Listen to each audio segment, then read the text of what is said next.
আমার সোনার বাংলা, আমি তোমায় ভালোবাসি।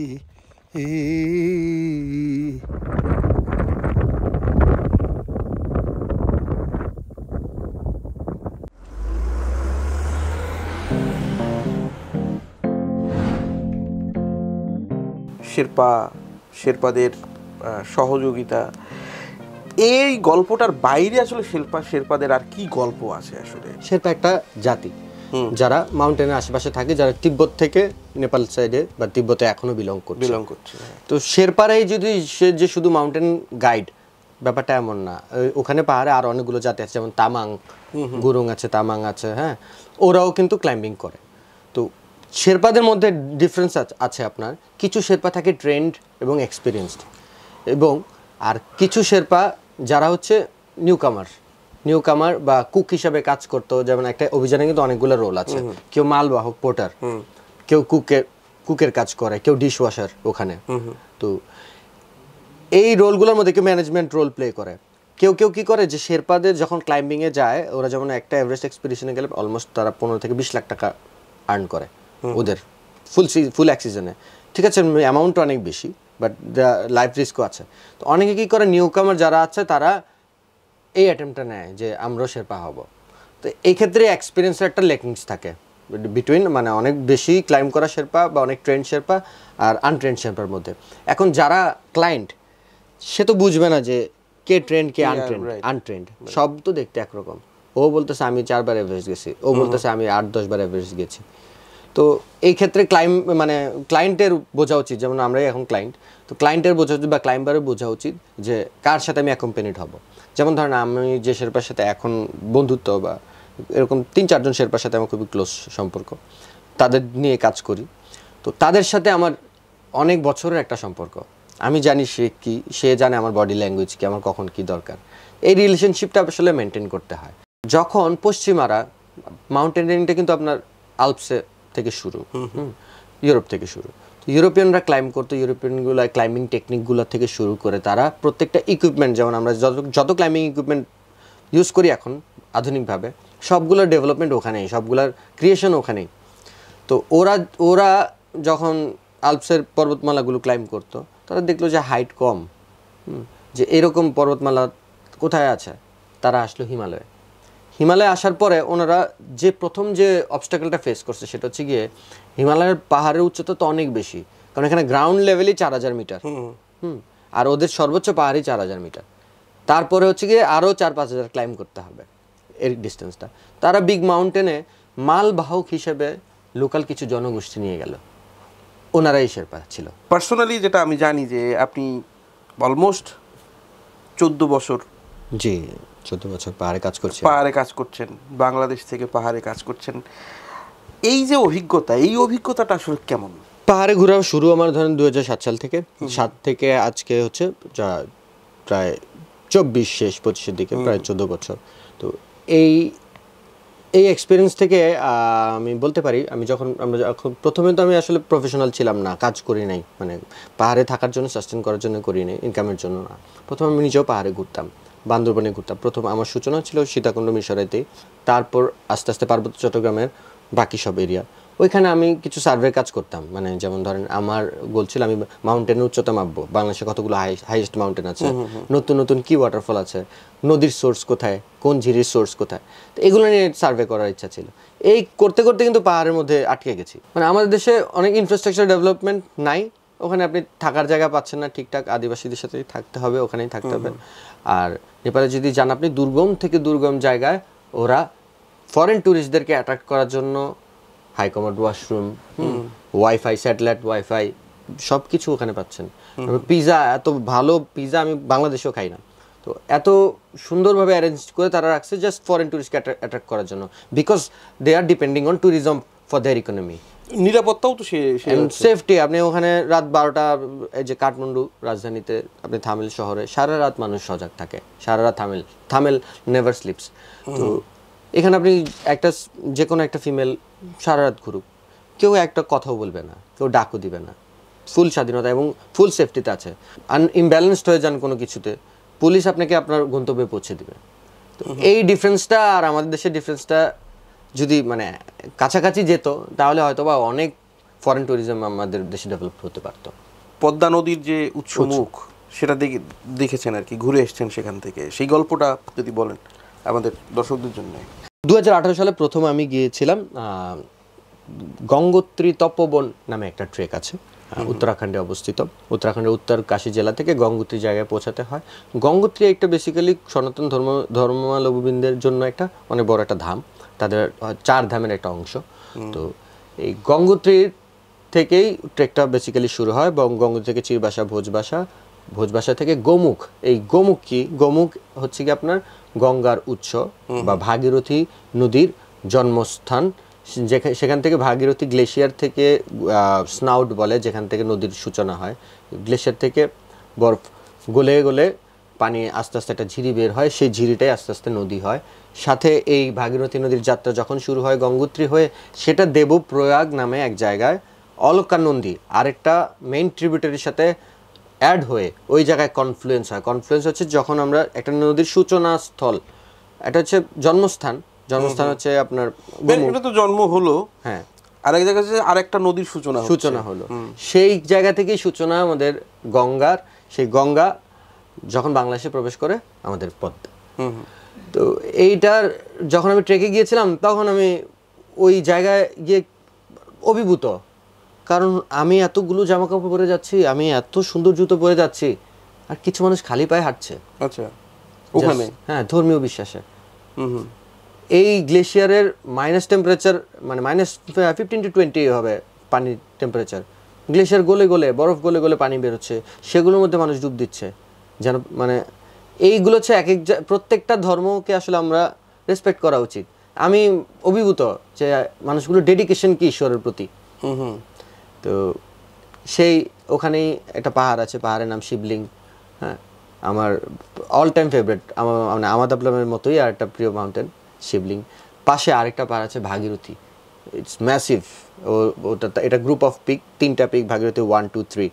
তো 2টা সবচেয়ে উঁচু দেখা যায় ওখান থেকে, 2টা সবচেয়ে সুন্দর দেখা যায়।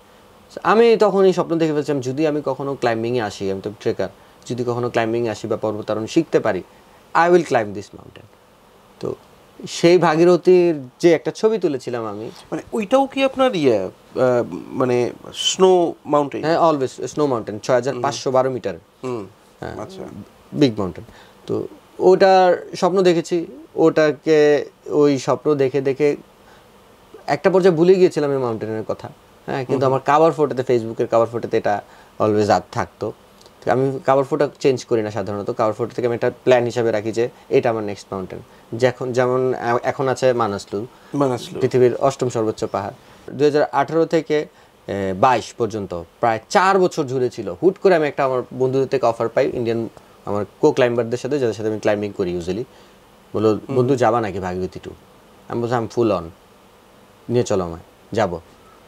তো সেই ভাগীরথী কীভাবে ক্লাইম্ব করলাম, মানে অনেক অনেক রোমাঞ্চকর গল্প। ওখানে ওই টিমে লিড দিচ্ছেন একজন কর্নেল, লিড দিচ্ছেন। তো উনি দেখে আমার সাথে এসে কথা বলছেন। হ্যাঁ, এখানে আবার একটা ব্যাপার আছে, আমরা এই ক্লাইম্বটা কিন্তু আনঅথরাইজড ক্লাইম্ব, মানে বিনা অনুমতিতে। হ্যাঁ, তারা ইন্ডিয়ানদের বা কোনো ফরেন ক্লাইম্বারদের পারমিট পেতে কিন্তু 6 থেকে 7 মাস লাগে। তো আমি বেসিক্যালি বেস ক্যাম্পের পারমিট নিয়েছি, ক্লাইম্ব করে ফেললাম, করে এসে হয়ে গেছে, আমি ফিট ইনাফ, আমি করে ফেলেছি। তা আমি ওই লোককে আমি বুঝতেই দেই নাই, যিনি কর্নেল, আমি ওনাকে বুঝতেই দেই নাই আমি বাংলাদেশি। তো বাংলায় কথা বলছি। হ্যাঁ, তো কারণ আমার সাথে আরও একটা বাঙালি ছিল, মানে আগরতলা একজন ছিল। আচ্ছা, তো ওনারা বলছে, তো আপনারা কখন সামিট মার্চ, আপনাদের কখন যাবেন সামিট? আমি এত কৌতূহল, এত আগ্রহের কারণ কি? তো পরে বুঝলাম, এবং ওনাদের কথাবার্তায় বুঝেছি, এক একজন এক এক কিছু বলছে। কথাবার্তায় বুঝলাম যে আসলে ওনারা আমাদের রুট ফলো করতে চায়। আমরা রোপ ফিক্স করব, আমরা সামিট করে আসার পর যে ফুটপ্রিন্ট ক্রিয়েট হবে ওইগুলোতে ওনারা হাঁটবেন। আচ্ছা আচ্ছা, তো উল্টা হওয়ার কথা। হ্যাঁ, উল্টা হওয়ার কথা ছিল। যাই হোক, সাকসেসফুলি আমরা অনেক ছোট একটা টাইম ফ্রেমের মধ্যে একটা ভালো উইন্ডো পাই। সেই উইন্ডোতে আমরা সামিট করেছি। আমরা 5 জনের টিম ছিলাম, 5 জনের মধ্যে আমরা 3 জন সামিট করেছি, আমি, আবির আর জগ। আমরা সামিট করে নামার পথে আমাদেরকে এত সুন্দরভাবে কংগ্রেচুলেট করছে তারা, মানে যেন তারা ক্লাইম্ব করেছে। মানে একজনকে উঠিয়ে নেওয়া, হ্যাঁ, আমাদের জন্য মানে কেক বানিয়ে রাখা, এই দুর্গম জায়গার মধ্যে স্নোফল অনবরত হচ্ছে খুবই ভালোভাবে ওয়েলকাম করছে। ওই দিনই তারা মানে পরদিন সকালবেলায় আমরা হচ্ছে কি আমাদের ইকুইপমেন্টগুলো শুকাইতে হবে, এই জন্য আমরা একদিন এক্সট্রা থাকবো আর কি। সকালবেলা ওরা ডিরেক্ট ক্যাম্প 1 থেকেই সামিট মার্চ শুরু করে দিয়েছে। আমরা ক্যাম্প 1-এ ছিলাম। সামিট মার্চ সন্ধ্যার দিকে একটা টিম ব্যাক আসলো, ব্যাক এসে বলতেছে উই হ্যাভ সামিটেড।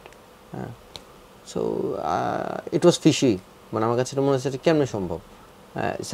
মানে অ্যাডভান্স ক্যাম্প থেকে ক্যাম্প 1 থেকে সামিট ক্যাম্প থেকে সামিট উইদিন ফিউ আওয়ার্স, হ্যাঁ, 7 to 8 আওয়ার্স। পরে আবার চিন্তা করলাম ওনারা হয়তো আর্মি, তো হইতেও পারে, অনেক ফিট। তো একটু পরদিন সকালবেলা যখন আমরা বের হবো, তখন আমার থেকে এসে সেই ওদের দলের নেতা বললে, তোমাদের সামিটের ছবি ভিডিও আছে, এগুলা একটু দাও না। আমি কেন? কারণ আমরা একটু রাখলাম আর কি, দুজনে আমরা আমাদের ওয়েদার সাথে তুলনা করবো আর কি। তখন আমার বুঝতে বাকি নেই যে আসলে ওনাদের সামিট হয় নাই। তো হয়তো বড় স্যারের চাপে সবকিছু সবাই চলে আসছে আর কি, সবাই তো আর ক্লাইম্বার না। ওটা একটা ডিফারেন্ট গল্প ছিল। তারপর ওখান থেকে ভাগীরথী থেকে ফিরলাম। আনফর্চুনেটলি আমার বন্ধু জগ দুটো আঙ্গুল ফ্রস্ট বাইটে আক্রান্ত হয়, তার 3rd ডিগ্রি অবধি চলে গেছে এবং প্রায় 1-2 মাসের ট্রিটমেন্টের পর সে আঙ্গুল হারিয়েছে। তারও কিন্তু আমাদের সাথে আমাদের যাওয়ার কথা ছিল। ফিজিক্যাল কন্ডিশনে তো যাওয়াটা না, এই আঙ্গুলের জন্য মানে যাওয়া যাবে না, এগুলো আবার ব্যাক করতে পারে, বা ওই এই জায়গাটা আক্রান্ত হওয়ার ফলে যেটা হয়েছে সেটা হচ্ছে কি আবার ওই জায়গাতেই ব্যাক করতে পারে। জগর জন্য আমাদের শুভকামনা, ভবিষ্যতে জগ যেন আরও মানে সফল হয়, আমরা সেই প্রার্থনা করব। আমি অনেক মাউন্টেনিয়ার, অনেক পর্যটক, অনেক ট্রেকারের সঙ্গে আমি কথা বলেছি। আমি সবসময় যে কথাটা জানতে চাই, যে প্রশ্নের উত্তরটা আমি চাই, সেটা হচ্ছে যে এত কিছু থাকার পরেও, এত কিছু অন্য কিছু করার স্কোপ থাকার পরেও, why mountain, why Himalaya, why Manaslu? George ম্যালোরির ভাষায় ওনাকে জিজ্ঞেস করা ছিল, কেন তুমি পাহাড়ে যাও তো বারবার, কি কারণ? তো এই উত্তর আসলে এখন আমরা খুঁজছি।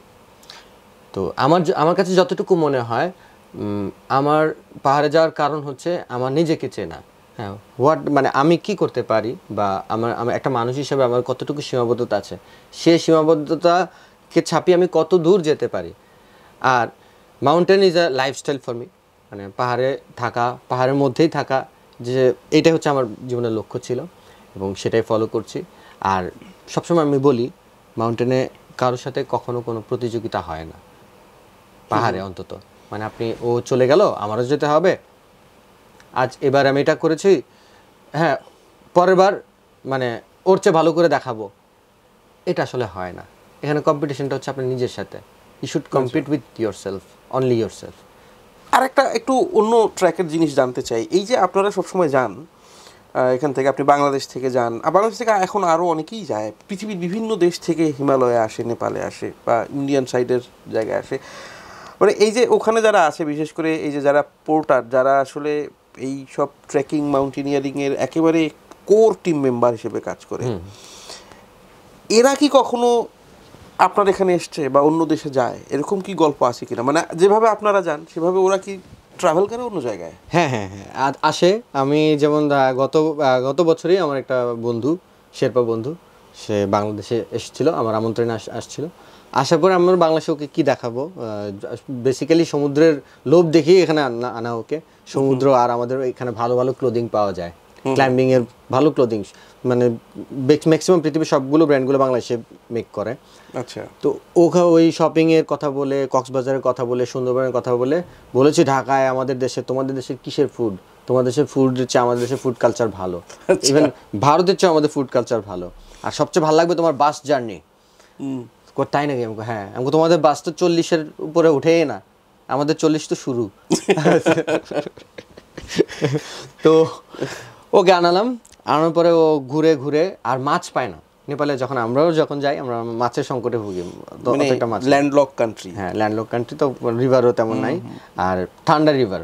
তো একটু রিভার একটা পর্যায়ে নিচে আসলে তখন ট্রাউট পাওয়া যায়, অথবা আপনার এখন মানুষ রুই মাছ বা অনেক মনোটোনাস আর কি ওদের মাছের জায়গাটা। তো ওরা different kind of sea food, এই লোভে কিন্তু চলে আসছে ও।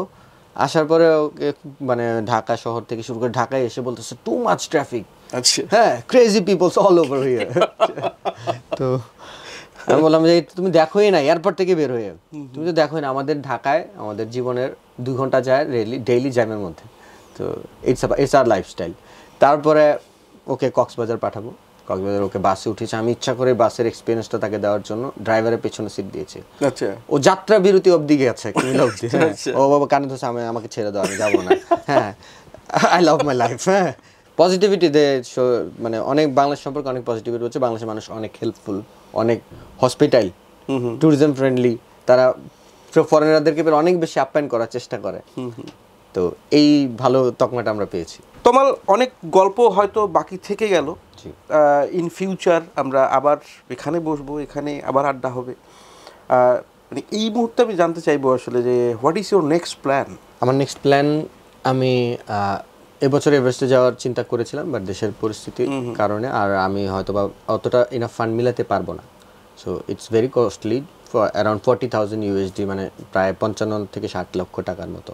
তো এই জন্য আমি প্ল্যানটা একটু ডিলে করেছি। আমি একটা বছর টাইম নিচ্ছি, 2026-এর এপ্রিল মেতে আমি এভারেস্ট এক্সপিডিশন যাচ্ছি। আর এর আগে যেহেতু আমার এখন একটা লেভেল থাকে 4,000, 5,000, 6,000, 7,000, 7,000 অবধি এখন আমার টাচ হয়ে গেছে, যেটা আমাদের বললাম নিয়ারলি 7,000, আর অনেক 7,000 মিটার পিকের চেয়েও কঠিন, ইভেন 8,000 মিটার চেয়েও কঠিন। তো এবার আমি 8,000-এ আসছি। তো 8,000-এর প্রথম সূচনা করব আমি ধারাবাহিকভাবে, মানে যারা ওয়ার্ল্ড ওয়াইড যে রুলটা ফলো করা হয় সেটা হচ্ছে আপনার যে কোনো 7,000-এর পরে প্রথমে সবাই 8,000 মিটার হিসেবে মানাসলু সামিট করে। এবং মানাসলু একটু কম খরচসাধ্য, যেটা আমার বাজেটের সাথে যাবে, কারণ পৃষ্ঠপোষকতার যে অবস্থা, মানে এটা আমাদের দেশে সবসময় কঠিন, সবসময় কঠিন। আবার কেউ যদি একবার কষ্ট করে ফেলে, তার পিছনে আবার লাইন লেগে যায়, সেটাও একটা ব্যাপার আছে। মানে কালচারটাই একটু ডিফারেন্ট আমাদের, because people are not considering it as a adventure sports. You know, আপনি ক্রিকেট খেলবেন, ফুটবল খেলবেন, হ্যাঁ, there is less possibility of dying. এখানে আপনি মানে প্রাণ হারানোর সম্ভাবনা খুবই কম। অথচ এইখানে মাউন্টেন, আপনি এখানে আপনার নোবডি টু ব্লেম, আপনি আপনার নিজেকে মানে ব্লেম করতে পারবেন। আপনি ভুল করেছেন, আপনি গেছেন, এবং আপনি সব কিছু সঠিকভাবে করেছেন, আপনি আপনার চোখে উঠে গেছেন। আমরা পাহাড়ে উঠি শুধু নিজের চোখে, নিজের উচ্চতা বাড়ানোর জন্য। সো ইনশাল্লাহ সেপ্টেম্বরে আমার অভিযান, প্রায় 10 লক্ষ টাকার মতো খরচ হবে। এটাও চিপ বাজেট, আমরা যেহেতু চিপ কান্ট্রি থেকে বিলং করি। আর নেপালও একটা সুবিধা আছে, সেটা হচ্ছে আপনার তারা যতটাই প্রফেশনাল হোক, ওরা কিন্তু বাংলাদেশি এবং ইন্ডিয়ানদের জন্য মানে কস্টটা একটু কমই রাখে। জি, আরেকটা জিনিস আমি আসলে জানতে চাই, এই যে এই পাহাড়ে যাওয়ার ক্ষেত্রে যেটা সবসময় মানে বেশিরভাগ মানুষই বলে যে এক ধরনের বিশেষ ধরনের ট্রেনিং দরকার হয়, বিশেষ ধরনের স্কিল ডেভেলপমেন্ট দরকার হয়, যেটা আপনি বলছেন যে আপনি জওহরলাল নেহরু ইনস্টিটিউটে শিখেছেন, বা আরও অনেকের সঙ্গে আমি কথা বলেছি, তারা ওখান থেকে শিখেছে, কেউ নিজেরা অনেক কিছু শিখেছে। মানে ফাইন, সেটা তো লাগেই। মানে এটা কি ম্যান্ডেটরি, বিষয়টা কি ম্যান্ডেটরি যে এরকম আসলে বডি ফিটনেস হইতে হবে, বা এরকম আসলে এইসব জিনিস থাকতে হবে হিমালয়ে যেতে গেলে বা পাহাড়ে যেতে গেলে?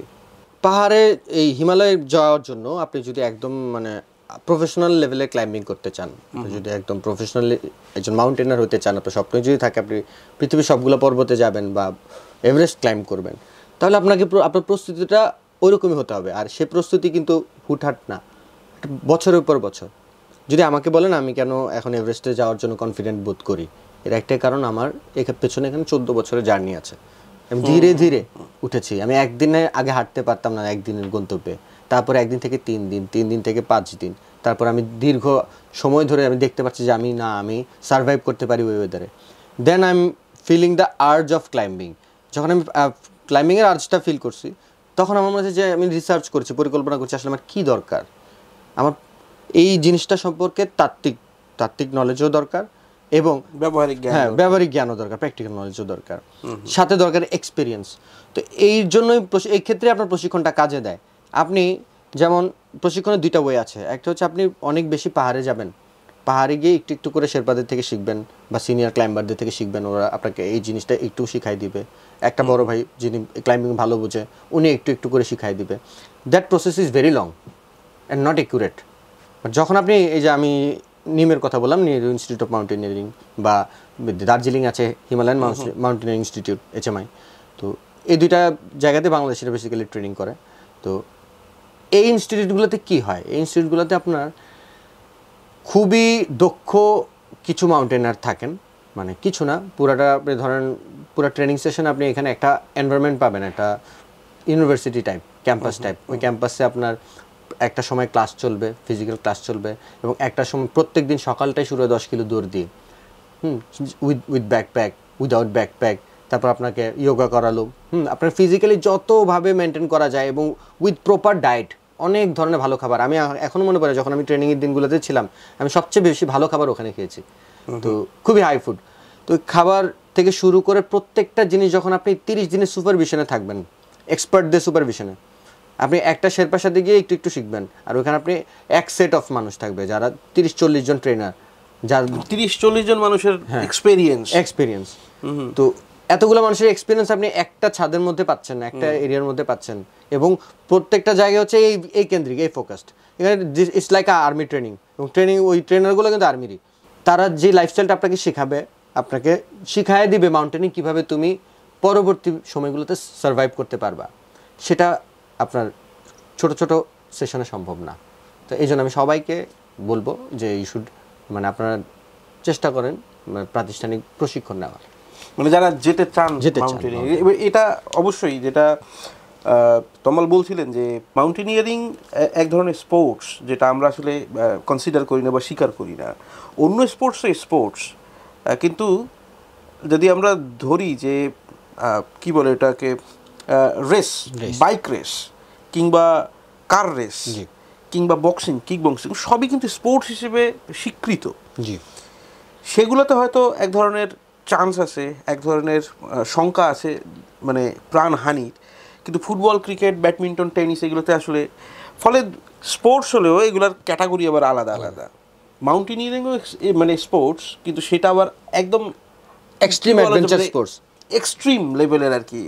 যেটা আপনারা শুনলেন যে তমাল বলেছেন যে ভুল করলেই আসলে সেটা শোধরানোর কোনো উপায় নাই আসলে। সো যারা যেতে চান, যারা মাউন্টেনিয়ারিং করতে চান, পর্বতে যেতে চান, ট্রেকিংয়ে যেতে চান, ইভেন মানে ফিজিক্যালি ফিট থাকা এবং তার জন্য ট্রেনিং নেওয়া, এটা বোধহয় জরুরি, এটা করাটাই উচিত। মানে এটা না করে যাওয়াটা আসলে ওই শঙ্কা থেকে যায় যে কোনো সময় যে কোনো কিছু হওয়ার, কারণ ওই পরিস্থিতি এবং ওই পরিবেশ আমাদের চেয়ে অনেক ভিন্ন, এটা বলতে হবে। যেটা আবার আমাদ আবলামের গল্প আপনারা শুনলেন যে খাড়া রিস থেকে যদি কোনোভাবে আপনি পড়েন, তাহলে একদম 10,000 ফিট নিচে, মানে আপনি শেষ। 10,000 ফিট নিচে পড়া মানে ওখানে খুঁজে পাওয়াটা মানে সম্ভবই নয় আসলে। যারা আসলে আপনারা যেতে চান পাহাড়ে, তারা অবশ্যই একটু ট্রেনিং নেবেন, বা যারা আপনাদের সিনিয়র আছেন, যারা অভিজ্ঞ আছেন, তমালের মতো আরও অনেকেই আছেন, তাদের কাছ থেকে অ্যাটলিস্ট জ্ঞানটা নেওয়া, না নিয়ে আসলে যাওয়াটা মোটেই সমীচীন হবে না, উচিত হবে না নিজের জন্য। তোমার আপনাকে অসংখ্য ধন্যবাদ, অনেক সময় দিলেন আমাদের, এবং আমরা অনেক গল্প শুনলাম, এবং যেটা বলেছি যে নিশ্চিতভাবে গল্প সব ফুরলো না, হ্যাঁ, নোটে গাছ মুড়ালেও গল্প ফুরালো না, ব্যাপারটা এরকম আর কি। সো আমরা আবার আসবো, তমালের ভবিষ্যতের সমস্ত পর্বত আরোহণ, সমস্ত অভিযান, সমস্ত এই এক্সাইটমেন্ট অ্যাক্টিভিটি সফল হোক। আজকের পত্রিকা সেই প্রার্থনাই করবে, তমালের জন্য শুভেচ্ছা, এবং অবশ্যই আমরা আশা করব যে এরপরে তমাল যেখান থেকেই ফিরুক না কেন, আমরা সেই গল্প আপনাদের শোনাবো। তমাল, কিছু বলার আছে আপনার আমাদের দর্শকদের? সবাইকে ধৈর্য সহকারে এতক্ষণ শোনার জন্য। আজকের পত্রিকায় আমার এই গল্প, ইনশাল্লাহ আমার জন্য দোয়া করবেন। আমি আবারও ফিরবো এখানে, এবং নতুন কোনো অভিজ্ঞতা, নতুন কোনো হার না মানা যুদ্ধের জয় বা যুদ্ধ করে ফেরার গল্প শোনাবো আরেকবার, পাহাড়ের গল্প। সবাই ভালো থাকুন, সুস্থ থাকুন, সুন্দর থাকুন, নিরাপদে থাকুন, এবং অবশ্যই আমাদের সঙ্গে থাকুন। তমালের এই ইন্টারভিউ আপনারা দেখতে পাবেন আমাদের ফেসবুক পেজ এবং ইউটিউব চ্যানেলে। তমালকে ফলো করবেন, আমাদের ফলো করবেন। ভালো থাকুন সবাই।